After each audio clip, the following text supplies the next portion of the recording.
this tutorial, I'm going to show you how to use the tracks, the track selection system, so that you can get on your minecart and go to where you want to go. So when you come into the rail house, you'll see that there's 4 tracks that head out of the rail house.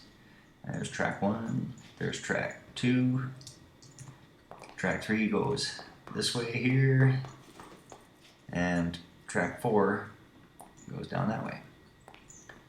But you'll always launch from the same spot. And this will be the case not just at the rail house, but other junctions as well. So you'll put your cart on here and you'll hop in, and it'll send you down the track you want to go. And what you need to do is tell it which way you want to go. So for track 1, you press the button. Track 2, you press the button. Track 3, you press the track 3 button. And track 4, you press the track 4 button. It's pretty straightforward. There is a thing though where each track splits off into 2 different directions at some point down the line, usually anyways. Not all tracks do that, but 9 out of 10 tracks do that. They'll split off into 2 different directions. So you want to make sure that you're going down the right track and then splitting off in the right direction.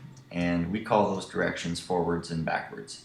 Not to do with your direction of travel, but how you set the track. And you can set the way it's going to split by controlling the lever here.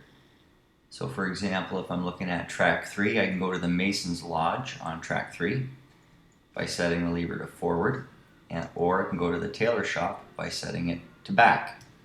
And before I press the button, I want to set the lever to my desired destination. So if I know I want to go to track 3 tailor shop, I pull the lever back, I press the button, put my cart down, and then I hop in, and it'll send me down track 3, and I'll end up stopping at the tailor shop.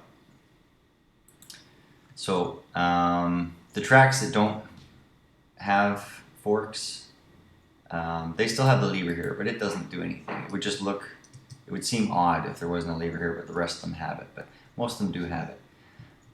So that's it. I mean, and when you arrive at a destination, you don't need to, break your cart or anything like that. It'll just pop you off once you get to the end. You should also know that when you see these types of launchers, these are not for people getting into carts. You don't put your cart down, you don't get in, you don't try to hit the lever, any of that stuff, because if you hit the lever, it's going to send you off, yes.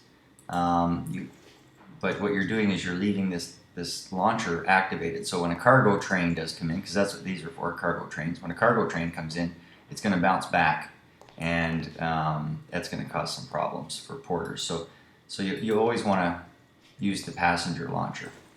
And we've got a map, a Stone Titans map of our rail system, in case you're looking for a destination. So you can always look that up, and then you'll find out what track you need to go down. And another way you can find out what combination of tracks you want to take. Let's say I want to go to Tin Peaks Mine. I can see right there, it tells me I need to take track 4B. And then when I get to the end of track 4B, I take track 12B. And when I get to the end of track 12B, I take track 15. So the porter board's kind of handy for finding out what tracks you'll be taking.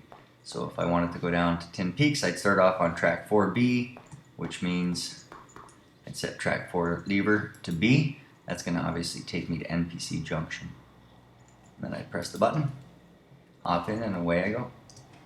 And that's all there's to it. So it's just lever and a button.